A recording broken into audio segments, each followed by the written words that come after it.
दोस्तों आज हम बातचीत कर रहे हैं लॉस स्प्रिंग के फर्स्ट स्टोरी की, sometimes I find A rupee in the garbage, जहां हम बातचीत कर रहे हैं साहिब आलम की, जिसके नाम का मतलब है lord of the universe. But ironically उसका नाम तो लॉर्ड ऑफ द यूनिवर्स है, but he is bound to pick rags in the garbage and sometimes he finds a rupee. चलिए बात करते हैं नैरेटर की। जब इंटरेक्शन शुरू हुई उस बच्चे के साथ तो और क्या बात है। Unaware of what his name represent, he roams the streets with his friends, an army of barefoot boys who appear like the morning birds and disappear at noon. Over the months, I have come to recognize each of them. तो narrator यहाँ बताती हैं unaware of what his name represents, इस बात से unaware होकर के, अनजाना रह करके। तो इस बात से वो बिल्कुल unaware है कि उसके नाम का क्या अर्थ मिलता है, क्या वो रिप्रेजेंट करता है नेम, इस मीनिंग से बिल्कुल अनजान वो बच्चा। roams in the street, roam का अर्थ होता है घूमना। वो बच्चा घूमता रहता है, कहाँ पे घूमता है? स्ट्रीट, गलियों में। और किनके साथ घूमता है? With the army of barefoot boys. Army of barefoot, barefoot का अर्थ होता है नंगे पांव, जिन पांवों में पहनने के लिए कोई भी शूज या स्लीपर्स ना हो। तो नंगे पांव घूमने वाले बच्चों के समूह में वो बच्चा साहिब आलम अपने नाम से बेखबर कि उसके नाम का क्या मतलब है, गलियों में घूमता रहता है लाइक मॉर्निंग बर्ड्स। और इन बच्चों की तुलना मॉर्निंग बर्ड्स से राइटर ने की है, क्योंकि मॉर्निंग बर्ड्स सुबह में तो दिखती हैं बट दोपहर को गायब हो जाती हैं। ठीक वैसे ही ये बच्चे हर दिन सुबह गार्बेज हीप पर सुबह सुबह दिखते तो हैं, बट दोपहर में ये बच्चे वहां से गायब से हो जाते हैं। ओवर द मंथ्स, और लेखिका कहती हैं कि महीनों के बाद, I have come to recognise each of them, मैं धीरे धीरे उनमें से हर एक बच्चे को पहचानने लगी थी। Why aren't you wearing chappals? I asked one. तो लेखिका ने एक दिन एक बच्चे से पूछा, तुम चप्पल क्यों नहीं पहनते? My mother didn't bring them down from the shelf, he answered simply. तो उस बच्चे ने बड़े सिंपल तरीके से, बड़े सहज स्वभाव में अपने उत्तर दिया, क्योंकि मेरी माँ उसे शेल्फ पे ऊपर रख दिया उन्होंने, और उसे नीचे नहीं उतारती। Even if she did, he will throw them off at another who is wearing shoes that do not match. Even if she did, अगर वो उतार भी दी होती, he will throw them off, तो ये जो है ना, उन चप्पलों को फेंक देता कहीं ना कहीं। एक दूसरे बच्चे ने इस बात को बताया जो खुद ही wearing shoes that do not match, एक ऐसे पेयर ऑफ शूज को पहन रखा था जो एक दूसरे से मिलते नहीं थे, यानी एक काला दूसरा लाल। स्वाभाविक सी बात है, उसने ये जूते खरीदे नहीं होंगे, उसे कहीं से मिले होंगे। I want shoes, say the third boy, who has never owned a pair all his life. और उन्हीं बच्चों में से एक तीसरे बच्चे ने कहा, मुझे तो जूते पहनने की बड़ी ख्वाहिश है, उसे अब तक की लाइफ में उसने कभी जूते नहीं पहने थे। Traveling across the country, I have seen children walking barefoot in cities on village roads. मैंने पूरे देश भर में, traveling across the country, पूरे देश में यात्रा करने के दौरान देखा। किन्हें देखा? Children walking barefoot, ऐसे बच्चों को देखा जो नंगे पांव टहलते घूमते दिख जाते थे on village roads, गांव की सड़कों पर। It is not lack of money, but यहाँ पर ये मामला पैसों की कमी का नहीं था, but a tradition to stay barefoot, बल्कि ये उन परंपराओं का सवाल था जो नंगे पांव रखना खुद को पसंद करती हैं। इज वन एक्सप्लेनेशन, और ये एक एक्सप्लेनेशन संभव हो सकती है कि बच्चे नंगे पांव क्यों होते थे, क्योंकि शायद उनकी परंपरा में था जूते ना पहनना, चप्पल ना पहनना। I wonder if this is only excuse to explain away a perpetual state of poverty. पर मुझे लगता है, आई वंडर, मैं कभी कभी सोचकर आश्चर्यचकित होती हूँ कि कहीं ऐसा तो नहीं कि this is just an excuse, ये सिर्फ एक बहाना है, to explain away the poverty which is perpetual in its state, एक ऐसी गरीबी को छिपाने का जो कि परपेचुअल स्टेट में है, निरंतरता से चली आ रही है। ऐसी गरीबी को छिपाने का एक बहाना है कि बच्चे इसलिए नहीं पहनते क्योंकि उनकी परंपरा में नहीं जूते चप्पल पहनना। I remember a story from a man Udupi once told me, मुझे उडिपी नाम की जगह के एक इंसान की कहानी याद आती है जिसने मुझे ये कहानी सुनाई थी। As a young boy he would go to school past an old temple. Young boy के तौर पर, एक छोटे से बच्चे के तौर पर, वो अक्सर अपना स्कूल एक मंदिर से होते हुए जाता था, where his father was a priest, जहां पे उसके पिता एक पुजारी थे। He would stop briefly at the temple, और स्कूल जाने के दौरान जब मंदिर बीच में पड़ता था, ब्रीफली, कुछ समय के लिए, संक्षिप्त समय अवधि के लिए वो वहां रुक जाता था। And pray for a pair of shoes, और हाथ जोड़कर ईश्वर से क्या प्रार्थना करता था कि हे भगवान, मुझे भी ए पेयर ऑफ शूज, एक जोड़ी जूते पहनने के लिए दे दो। 30 years later, I visited his town and temple, which was now drowned in an air of desolation. 30 सालों बाद I visited his town and temple, गांव उसके शहर गई तो क्या देखा? It was now drowned in an air of desolation का अर्थ होता है बिल्कुल ही एकांत में हो जाना, निर्जन हो जाना। अब उसका वो गांव, वो मंदिर बिल्कुल निर्जन सा हो गया था। In the backyard where lived the new priest, there were red and white plastic chairs. जब मैं उस मंदिर के पास पहुंची तो मैंने देखा वहां एक नए पुजारी रहते थे और वहां पे रेड और व्हाइट प्लास्टिक चेयर्स लगी हुई थी। There were red and white plastic chairs and a young boy dressed in a grey uniform. एक छोटा सा बच्चा ग्रे यूनिफॉर्म पहना हुआ वहां बैठा था। Wearing socks and shoes. Arrived panting and three with his school bag. और वो उस जूते मोजे को पहना हुआ बच्चा panting, arrived panting, panting का अर्थ होता है हांफता हुआ, grasping for breath, सांस लेने के लिए प्रयास करना, एक्स्ट्रा प्रयास करना। वो बच्चा हांफता हुआ स्कूल से शायद आया था three his school bag on a folding bed, और वहां पे एक फोल्डिंग पड़ी हुई थी, चारपाई पड़ी हुई थी, फोल्डिंग बेड, उस पे उसने अपना बैग फेंका. Looking at the boy I remembered the prayer another boy had made to the goddess when he had finally got a pair of shoes. और उस बच्चे को देखकर मुझे एक दूसरे बच्चे की याद आ गई जो उसी देवी माँ के मंदिर के सामने हाथ जोड़कर प्रार्थना किया था. जब उसे जूते मिल गए तो उसने प्रार्थना की, और क्या प्रार्थना की थी उसने देवी माँ से? Let me never lose them, हे देवी माँ मेरे जूते मुझसे कभी ना खोएं. तो आप समझ सकते हैं किस तरह से गरीबी थी कि एक पेयर ऑफ शूज भी एक लग्जरी की तरह था एक आम बच्चों के लिए, और अगर मिल जाता था तो लोग सोचते थे वो खो ना जाए, खराब ना हो जाए, उसे बदलना ना पड़े. The goddess had granted his prayer, शायद देवी माँ ने उसकी प्रार्थना स्वीकार कर ली थी. Young boys like the son of the priest now वोर शूज, वो छोटे छोटे बच्चे जो पुजारी जी के बच्चे भी हैं अब उन्हें जूते पहनने को मिल रहा है. But many others like the rag pickers in my neighbourhood remain shoelace, but अभी भी बहुत सारे रैग पिकर्स जो ढाका से आकर के यहाँ रैग पिकिंग का काम कर रहा है. रैग पिकिंग का अर्थ होता है कूड़े कचरे बिनने वाले बच्चे जो हैं, अभी भी वो शूलेस, जूते नहीं पहन पा रहे हैं, उनके पास वो शूज अफोर्ड करने की क्षमता नहीं है. My acquaintance with the barefoot rag picker leads to me to Simapuri, a place on the periphery of Delhi, yet miles away from it. My acquaintance, acquaintance का मतलब होता है दोस्तों जान पहचान. With the barefoot boys, with the barefoot rag pickers, इन कूड़े कचरे बिनने वाले रैग पिकर्स के साथ जब मेरा परिचय हुआ तो it led me to Seemapuri, तो मुझे इस परिचय की वजह से सीमापुरी क्षेत्र में जाना पड़ा. Which is on the periphery of Delhi, जो दिल्ली के बिल्कुल आसपास की सीमा में ही है. And yet miles away from it, और इसके बावजूद दिल्ली से सैकड़ों मील दूर है. आखिर ऐसा क्यों कि दिल्ली की सीमा में और फिर भी दिल्ली से सैकड़ों मील दूर है? मेटाफोरिकली, अब इसे मेटाफोरिकली किस तरह से यह मेटाफर है कि वो दिल्ली में रहती हुई दिल्ली से दूर है, क्योंकि एक दिल्ली है जो बेहद चमकती हुई दिल्ली है और दूसरी दिल्ली का ये सीमापुरी क्षेत्र है जो दिल्ली की उस चमक दमक से बिल्कुल दूर है. इसीलिए राइटर ने क्या कहा कि दो it is on the periphery of Delhi yet miles away from it. Those who live here are squatters who came from Bangladesh back in 1971.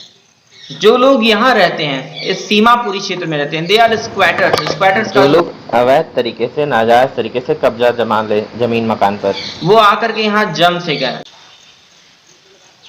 Those who live here are squatters who came from Bangladesh back in 1971. Those who came here, जो लोग सीमापुरी क्षेत्र में रहते हैं, actually they came from Bangladesh, वो लोग 1971 में बांग्लादेश छोड़कर के भारत में वो आकर के सेटल हो गए. अब 1971 का हिस्टोरिकल बैकग्राउंड ये है दोस्तों कि बांग्लादेश को जानिए, पहले जैसे हमारे यहाँ वेस्ट बंगाल है, बांग्लादेश को पहले ईस्ट बंगाल बोलते थे, और जब भारत का पार्टीशन हुआ था तो ईस्ट बंगाल यानी आज का मॉडर्न बांग्लादेश पाकिस्तान के हिस्से में गया था. बट पाकिस्तान ने क्या किया कि अपने ही ईस्ट बंगाल में रहने वाले लोगों के ऊपर अत्याचार करना शुरू कर दिया, और lot of murders, rapes and other atrocities against mankind was committed in East Bengal. Finally, Mujibur Rahman साहब जो कि मुक्ति वाहिनी सेना के वहां के संगठन के अध्यक्ष थे, उन्होंने हमारे देश के prime minister late Indira Gandhi ji से रिक्वेस्ट की कि इंडिया इंटरवीन करे और किसी तरह से ईस्ट बंगाल के लोगों को उन परेशानियों से मुक्ति दिलाए.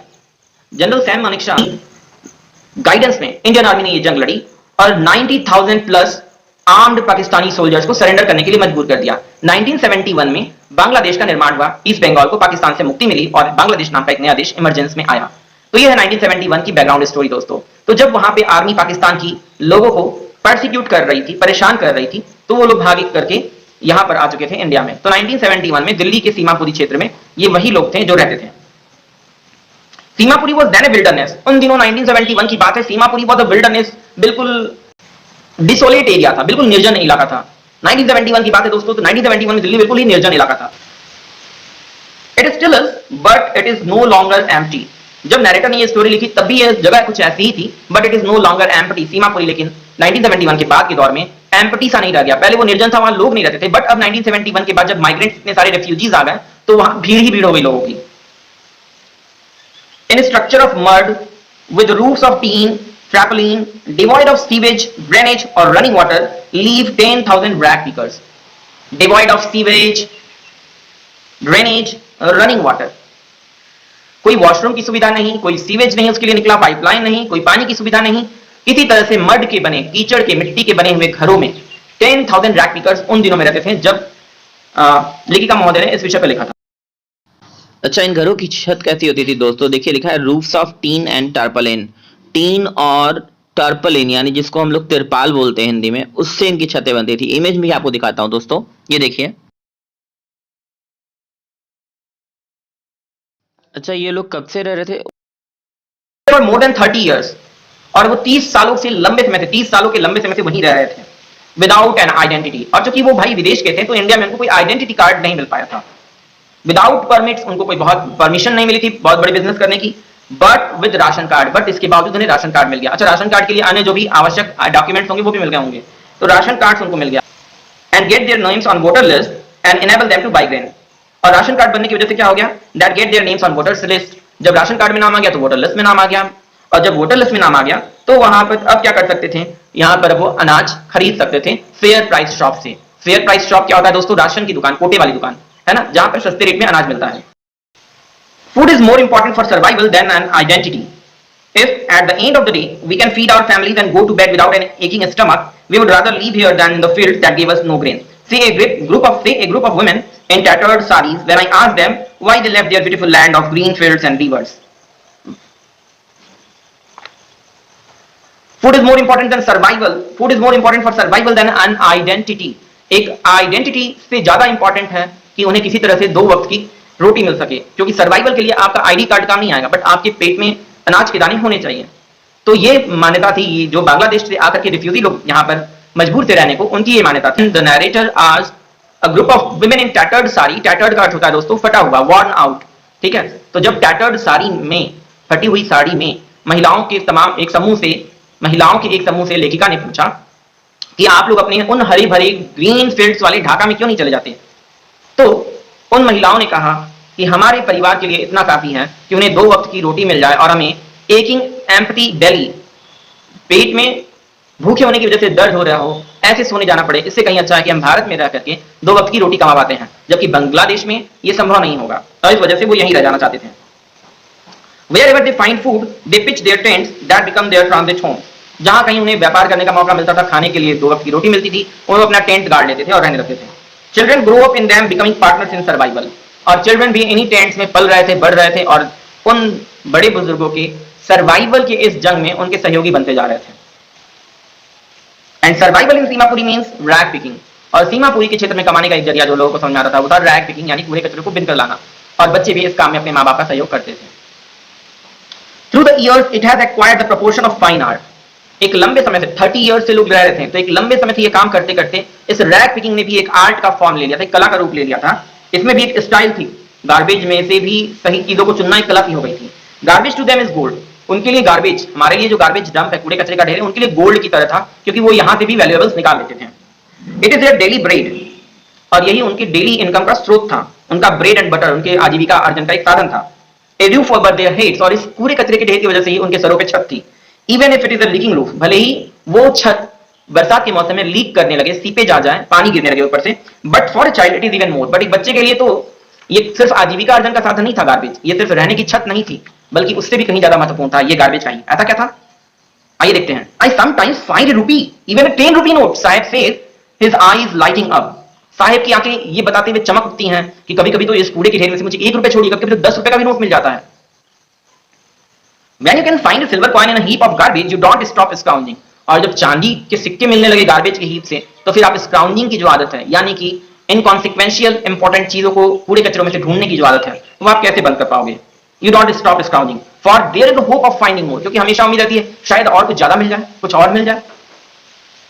It seems that for children, garbage has a meaning different from what it means to their parents। ऐसा लगता है कि जो गार्बेज का मतलब इन बच्चों के पेरेंट्स के लिए है, आजीविका अर्जन का एक साधन, उससे कहीं अलग मीनिंग उसी गार्बेज डंप का इन बच्चों के लिए है। इन बच्चों के लिए वो सोर्स ऑफ एक्साइटमेंट हो जाता है, उनके लिए मैजिकल हीप है।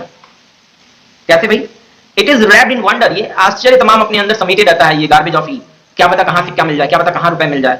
But for the elders it is the means of survival. पर बड़े लोगों के लिए तो बस इन कूड़े कचरों से किसी तरह सर्वाइवल लाइफ पैसे कमाने थे।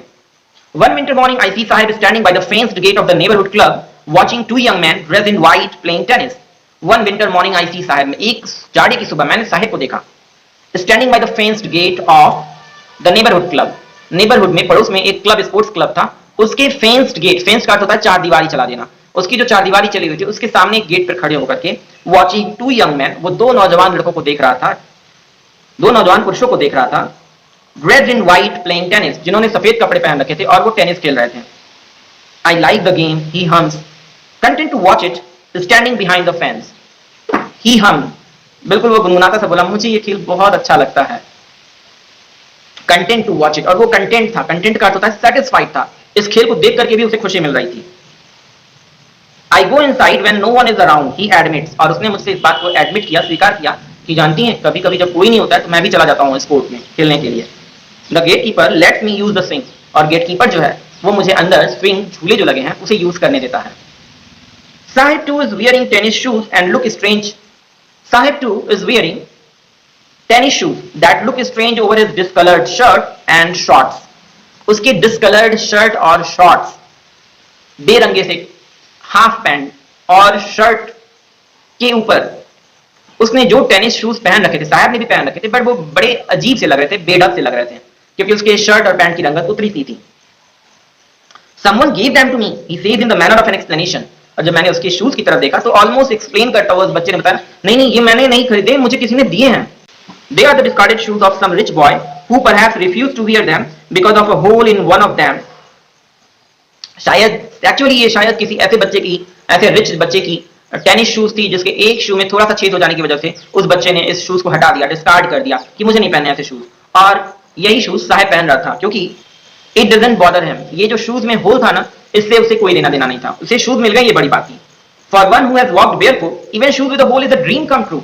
एक बच्चा जो नंगे पांव घूमता है दिन भर में, उसे ऐसा शूज भी मिल जाए जिसमें छेद है, तो it is like a dream come true, एक सपने के सच होने जैसा उस बच्चे के लिए तो है. But the game he is watching so intently is out of his reach. पर जो गेम वो देख रहा था बड़े इंटेंटली, बड़े ध्यान से, वो उसके रीच से, उसकी पहुंच से बेहद दूर का खेल था. The morning Sahib is on the way to milk booth. In his hand is a steel canister. I now work in a tea stall. This morning Sahib is on his way to the milk booth. और आज की सुबह जब मेरी मुलाकात साहिब से हुई तो साहिब मिल्क बूथ, दूध वाली दुकान की तरफ जा रहा था. In his hand is a steel canister. उसके हाथों में स्टील का कैन था. I now work in a tea stall down the road. He says, pointing in the distance. दूर दिखलाते हुए, पॉइंट करते हुए उसने कहा, मैं वो जो शॉप है ना चाय की, वहां पर अब काम करता हूं. I am paid 800 rupees and all my meals. मुझे 800 रुपए मिलते हैं और दिन भर खाने पीने के लिए भी. शायर ने मुझे बताया. Does he like the job? I asked. मैंने पूछा तुम्हें ये जॉब पसंद है? His face I see lost the carefree look. मैंने उसके चेहरे पे देखा, वो जो बिल्कुल मस्ती सी चेहरे पे रहती थी उस बच्चे के, वो खो गई थी कहीं. The steel canister seems heavier than the plastic bag he would carry so lightly over his shoulders. वो स्टील का जो कैनिस्टर था, जो दूध का केन था, वो शायद उस रैक पिकिंग के प्लास्टिक बैग से बेहद ज्यादा भारी सी थी उसके बचपन पर. The bag was his, और कारण था, वो जो रैक पिकिंग का झोला था, ये उसका खुद का काम था, जिसका वो खुद मालिक था. The canister belongs to the man who owns the tea shop. जबकि ये केन उस व्यक्ति का है जिसकी चाय की दुकान है. Sahib is no longer his master. और साहिब अब अपनी दुनिया का बादशाह, अपनी दुनिया का मास्टर, मालिक नहीं रह गया, अब उसकी दुनिया कोई और चला रहा है. तो इस तरह दोस्तों इस चैप्टर की पहली स्टोरी. दोस्तों अनीश जंग ने 2 कहानियां शेयर की हैं लॉस्ट स्प्रिंग में, और दूसरी कहानी है I want to drive a car. अगली वीडियो में हम बातचीत करेंगे इसी स्टोरी के बारे में. तब तक के लिए take care and keep learning.